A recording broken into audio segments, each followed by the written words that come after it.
नमस्कार, मैं नंदन। आप देख रहे हैं एक न्यूज 24। देखिए, सबसे पहले आपको बता दें कि हमारे साथ जुड़े हुए हैं बीजेपी के ही मीडिया प्रभारी और प्रवक्ता भूपेंद्र यादव जी। तो सबसे पहले स्वागत है सर हमारे चैनल में। आपको भी बहुत बहुत धन्यवाद आपका चैनल का। चलिए चलिए सवाल करना शुरू करते हैं। सबसे पहला सवाल है लॉ एंड ऑर्डर को लेकर कि लॉ एंड ऑर्डर को लेकर शुरुआत से पूरी एनडीए ने लालू प्रसाद यादव को घेरा है, मगर आज जब एनडीए की सरकार बिहार को चला रही है तब वीआईपी प्रमुख मुकेश सहनी के पिता जीतन सहनी की निर्मम हत्या कर दी जाती है। लालू काल में आम लोग सुरक्षित नहीं थे, पर एनडीए काल में तो नेता प्रमुख तक सुरक्षित नहीं है। इस पर आपकी क्या प्रतिक्रिया रहेगी सर? ऐसा है कि ये तो बहुत दुखद घटना है।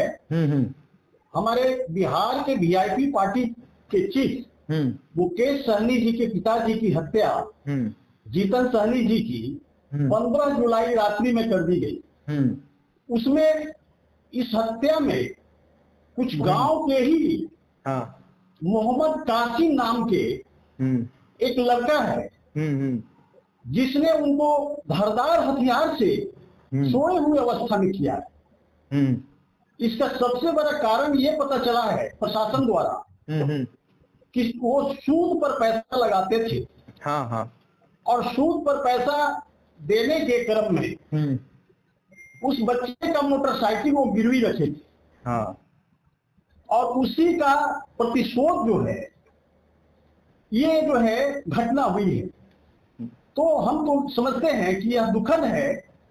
हमारे वीआईपी पार्टी के चीफ मुकेश सहनी जी और पूरे बिहार के पॉपुलर हैं और उनके पिता की हत्या होना कि यह तो बहुत दुखद है। लेकिन ये क्राइम जो है ऑर्गेनाइज्ड क्राइम नहीं है, ये लोकल बॉडी द्वारा किया गया क्राइम है, जो उनके जान पहचान के इर्द गिर्द के रहने वाले लोगों को द्वारा किया गया क्राइम है। लेकिन यहाँ पर भूपेंद्र जी बात क्या उठती है कि लॉ एंड ऑर्डर्स को लेकर कि लगातार अभी क्राइम रेट्स में जो बढ़ोतरी हो रही है वो इतने दर तक बढ़ चुकी है कि अब नेता प्रमुख मंत्री तक के पिता और परिवार सुरक्षित नहीं है। तो इसको किस तरीके से आप देख रहे हैं? देखिए, ऐसा है, ये तो गलत है। ही किसी हालत में इसको सराहा नहीं जा सकता है। लेकिन यह तो बात है हमारे नंदन जी, बात ये है कि ये जो है ऑर्गेनाइज्ड क्राइम नहीं है। ऑर्गेनाइज्ड क्राइम को रोका जा सकता है प्रशासन द्वारा। लेकिन ये जो है लोकल बॉडी ये सोच भी नहीं सकता था कि हम इतने बड़े party VIP party chief Mukesh Sahani ji के पिताजी की हत्या करते हैं, क्योंकि वो तो दारू में धूत था और उनके साथ वो उठने बैठने वाले वो लड़के थे और उनसे कुछ सूद पर पैसा लेकर के उनका 2-4 लड़के साथी थे और उन्हीं के घर के हथियार से जो है ना, धारदार हथियार से उनकी हत्या कर दी गई। तो इसमें प्रशासन सोच भी नहीं सकता था। तो इसका ये मतलब नहीं है, प्रशासन तो मेरा चुस्त दुरुस्त है ही। हमारे आदरणीय नीतीश जी आज सुबह सुबह ये हमारे बिहार के डीजीपी साहब से बात किए इस मैटर पर कि देखिए इसको हल्का में नहीं लेना है, जितना जल्दी हो इस कांड का उद्भेदन बहुत जरूरी है देश हित में और बिहार हित में। क्योंकि ऐसे ऐसे लोगों को जब हत्या होते रहेगा तो फिर तो दिक्कत है। तो डीजीपी साहब ने ऐसा आदेश सुन लिया उनका और वहां जितने भी मुजरिम पकड़ाए हुए हैं, मुजरिम पकड़े भी गए और वो सिनाज भी हो गए हैं, गांव के ही हैं और वो लोग स्वीकार भी कर लिए हैं कि हम पैसे के सूद के लेन देन में उनकी हत्या किए हैं। चलिए अब थोड़ा सवालों के रुख को मोड़ते हैं, आते हैं थोड़े पॉलिटिकल फिगर पर।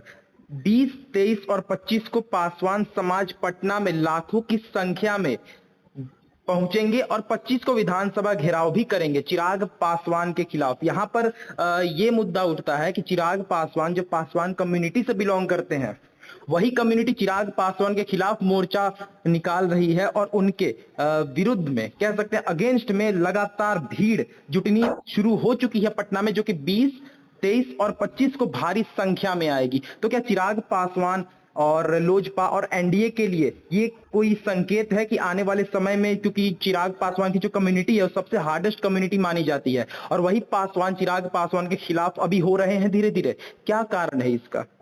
इसका सबसे बड़ा कारण है कि हाजीपुर में जो कांड हुआ है उसमें कुछ वो दबंग प्रवृत्ति के लोग जो है वो उनके समाज के महिलाओं के साथ दुर्व्यवहार किया है, तो ये तो भाई दुखद है।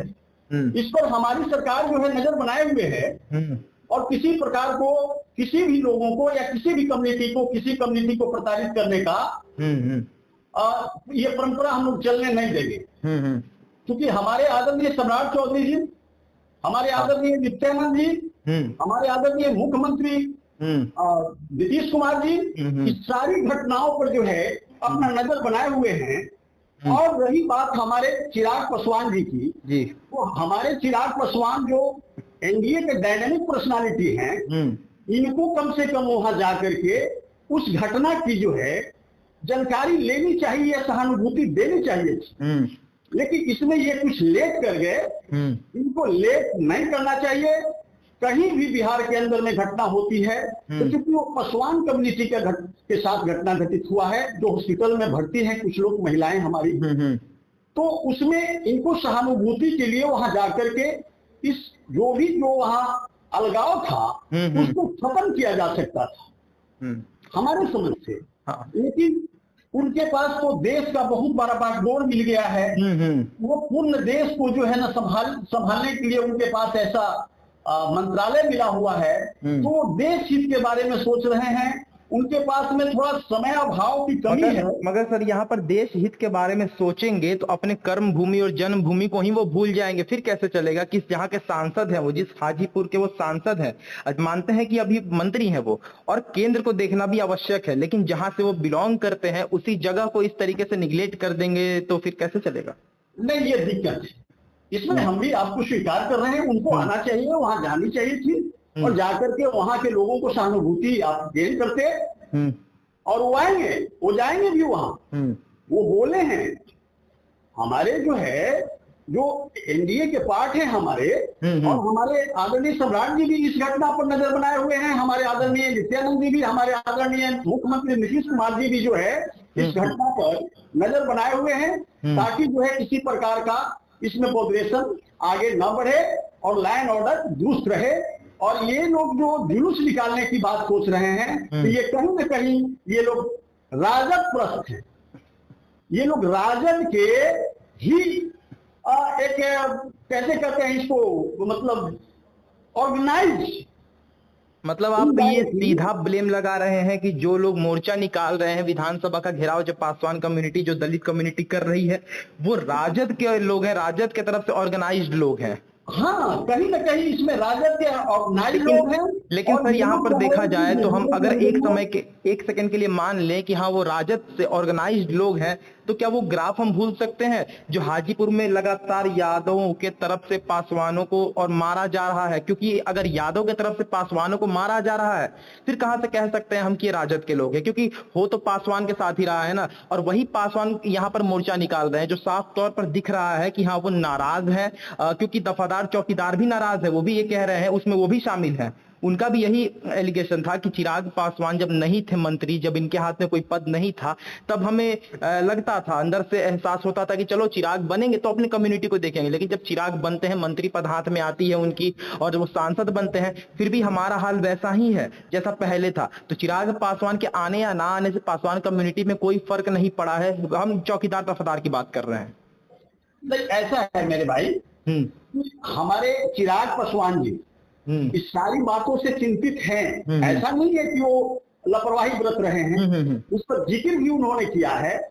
और ये जो है हमारे राजद के, ये जो हमारे आदरणीय हैं और उनके जो है युवराज, वो डुअल पॉलिसी खेलने में बहुत बड़े महारत हासिल की। तेजस्वी जी की बात कर रहे हैं आप? जी, ये डुअल पॉलिसी खेल रहे हैं और इनके ही इनडायरेक्टली ऑर्गेनाइज जो लोग हैं, कुछ लोग जो मिल करके इस तरह का जो है ना व्यवस्था मतलब तैयार किए हैं, ताकि बिहार में अस्थिरता कायम हो और हमारा राजनीतिक वर्चस्व बरकरार रहे। क्योंकि ये सदैव आज से नहीं, ये जो है आज से नहीं, ये इनके पिताजी जब थे 1990 से लेकर के 2002 तक करीब करीब वहां पर जो मगध का क्षेत्र था, हाँ। वहां करीब करीब जो है ना हजारों की संख्या में लोग मारे गए, नरसंहार हुआ। इनका ये फितरत है। और जब जब ये शासन में आने का इनका ये बहुत बड़ा ये एजेंडा है, ताकि क्राइम बढ़े और लॉ एंड ऑर्डर की स्थिति खराब हो, और हमारा जो है ना सबके खपड़िया ज्वारे हमर खपड़िया भाड़े, ये सिद्धांत पर लालू प्रसाद आदरणीय हमारे चल रहे हैं। चलिए, धन्यवाद भूपेंद्र जी हमारे साथ जुड़ने के लिए। देखिए, इस वक्त हमारे साथ जुड़े हुए थे मीडिया प्रभारी बीजेपी के और प्रवक्ता भूपेंद्र यादव जी। खास हमने इनसे बातचीत की कि जो क्राइम की रेट से लगातार बढ़ रही है बिहार में, तो क्या एनडीए सरकार ऐसे ही हाथ पे हाथ धरे बैठी रहेगी? एक जमाना था, अगर हम बात करें लालू शासनकाल की, तो वहां पर आम लोग सुरक्षित नहीं थे, लेकिन ये जो एनडीए की शासनकाल है, यहाँ पर आम छोड़िए, यहाँ पर तो नेता प्रमुख की परिवार तक सुरक्षित नहीं है। तो क्या जिस तरीके से महागठबंधन ब्लेम करती है, एलिगेशन करती है, इल्जामात लगाती है कि एनडीए की सरकार महाजंगल राज की सरकार है, तो क्या उस बात में सच्चाई है या फिर नहीं है? इस बात का खुलासा भूपेंद्र यादव जी ने कर दिया है। दूसरा सवाल हमारा चिराग पासवान को लेकर था। चिराग पासवान बात करते हैं कि नवंबर में हम इतिहास रचेंगे, यानी कि गांधी मैदान को आपको याद होगा कि 3 मार्च 2024 वो दिन था जब जन विश्वास महारैली निकाली गई थी महागठबंधन की तरफ से, और ऐतिहासिक भीड़ इकट्ठा हुई थी गांधी मैदान में। तो चिराग पासवान ने भी कहा कि नवंबर में हम जन विश्वास महारैली का रिकॉर्ड तोड़ेंगे और भारी जुटान करेंगे गांधी मैदान में। लेकिन 20, 23 और 25 तारीख को पासवान कम्युनिटी चिराग पासवान के खिलाफ दिखेगी, मोर्चा निकालेगी। तो क्या उस भीड़ में तब्दीली हो सकती है? क्या उस भीड़ का जो आंकड़ा है, जो अभी चिराग पासवान सोच रहे हैं, वो कम हो सकता है? क्या विधानसभा इलेक्शन पर असर पड़ सकता है एनडीए को? ये सारी चीजें देखने लायक होगी। तो बहुत बहुत शुक्रिया भूपेंद्र जी हमारे साथ जुड़ने के लिए। धन्यवाद।